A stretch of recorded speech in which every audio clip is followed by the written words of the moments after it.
Happy birthday to you.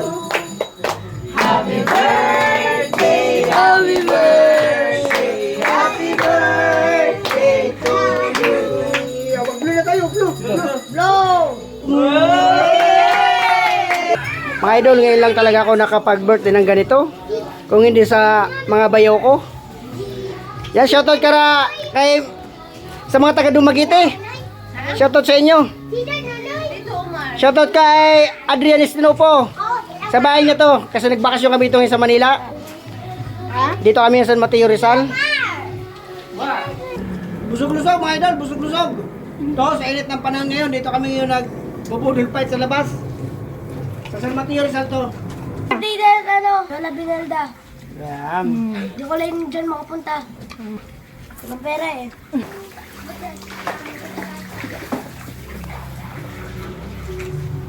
Ito yung financier. Siya siya pinanser. Kaya gusto ko maglaki pagpasalamat ko. Dito sa dalawa.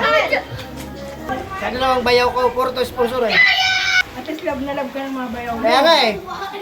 Sobrang salamat.